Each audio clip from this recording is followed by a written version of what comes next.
Bertemu kembali dalam cerita di sebalik berita. Bagi anda yang baru menyertai kami, hari ini cerita berhenti rehat seketika daripada kisah politik yang sering kita kongsikan setiap hari. Dan kita memberi fokus kepada masalah-masalah lain yang mungkin kita terlepas pandang tak kala kita sibuk bercerita berkenaan dengan berita, pilihan raya dan politik dan sebagainya. Dan hari ini fokus kita adalah isu kekurangan tenaga kerja. Khasnya dalam sektor restoran dan juga kedai mamak. Mereka mendakwa kekurangan tenaga kerja dan tenaga kerja asing semakin mencengkam, sukar untuk mereka meneruskan kelangsungan perniagaan mereka akibat masih lagi tidak cukup pekerja.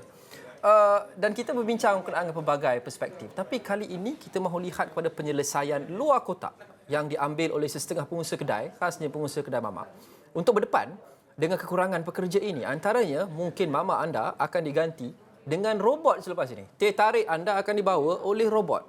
Itu agak menarik. Etun Khair berada di salah sebuah restoran di Ceras. Etun, ceritakan bagaimana ia berfungsi.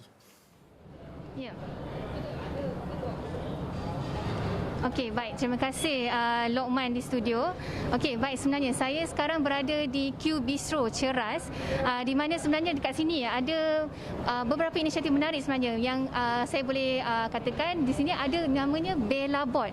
Okey, jadi mungkin sebelum ni adanya di sektor-sektor kesihatan seperti di hospital, tapi kini disebabkan isu kekurangan pekerjaan yang berlaku di Malaysia, terutamanya di restoran mamak. Jadi mereka menggunakan inisiatif ini sebagai langkah bijak bagi menepani isu kekurangan pekerja, tak kisah tempatan ataupun warga asing. Jadi mungkin saya boleh tunjukkan kepada penonton-penonton di studio bagaimana sebenarnya langkah atau fungsi sebenarnya Bella Bot ini. Tapi sebelum tu mungkin anda boleh lihat sebenarnya di belakang saya ini, ya, itu dia sebenarnya teknologi inspirasi daripada yang mungkin kita boleh cakap mungkin sebelum ni ada di Jepun, di Bangkok dan sebagainya. Namun maaf, ada sikit kesilapan di situ. Ya, tapi tidak mengapa. Teknologi itu tidak sempurna pada waktu-waktu peringkat-peringkat awal, tapi idea itu ada di situ. Teruskan. Ya, betul. Ya, tak apa, tak mengapa. Sebenarnya Bella Bot ini bijak. Biasalah, sedangkan manusia juga membuat kesilapan. Apatah lagi teknologi seperti ini, bukan Lokman? Ya, teruskan. Ya.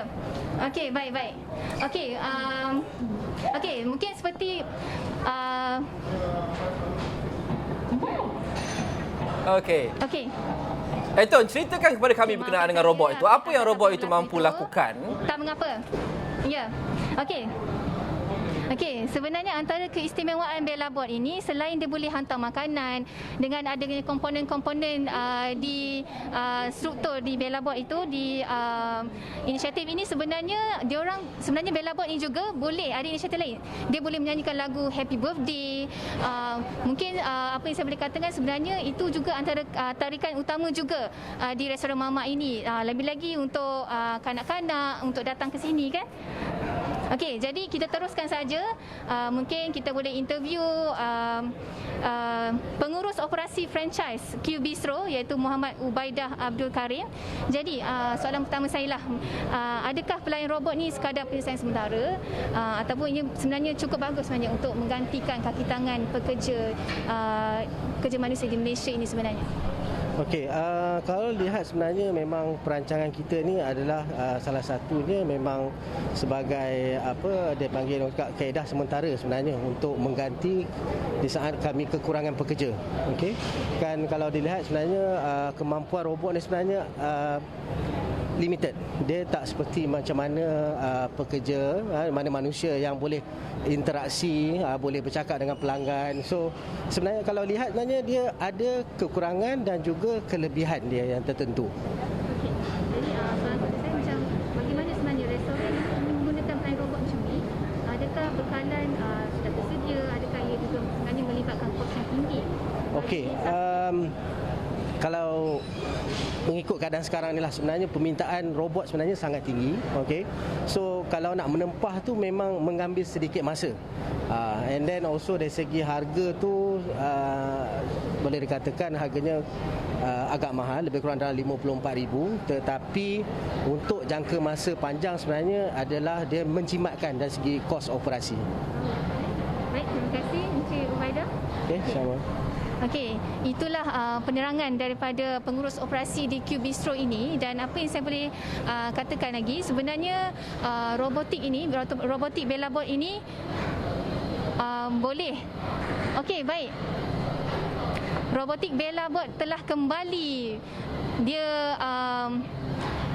tidak lagi melakukan silapan. BellaBot ni sangat comel. Okey, itu adalah pelanggan di Q Bistro yang ambil makanan. Adakah pesanan boleh diambil oleh robot itu? Order boleh diambil atau adakah ia sekadar penghantar saja? Ya. Okey, sebenarnya Lokman, inisiatif BellaBot ni sangat menarik sebenarnya. Anda hanya datang ke sini, duduk di meja, lepas tu anda akan tekan button yang ada di meja ini dan tekan nombor meja anda dan terus saja ambil pesanan anda. Itu saja. Sangat mudah, sangat inovatif yang berteknologi tinggi, memudahkan pelanggan juga sebenarnya Lokman.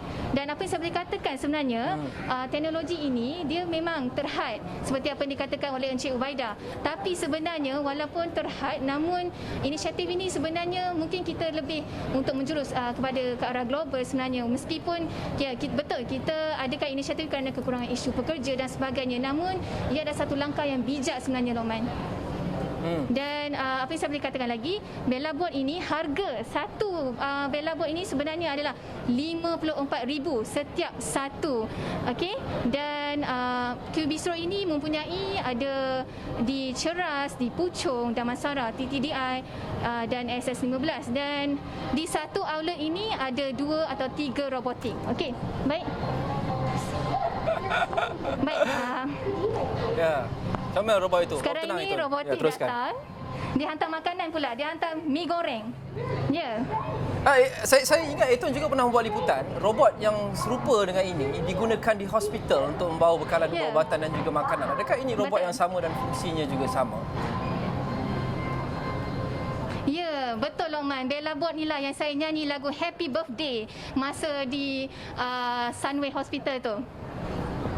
Betul. Okey, baik, terima kasih Eton Hei. Kita sudah pun kehabisan. BellaBot pun dah berlalu pergi. Ya, sudah kehabisan masa.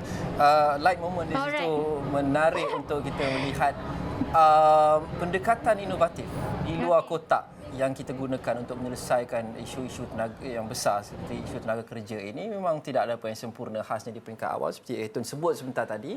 Manusia pun melakukan kesilapan. Saya sendiri pernah ditumpahkan air oleh pekerja manusia di restoran, tapi tak apa. Niat dan idea itu berada di situ. Kita berada di landasan yang betul.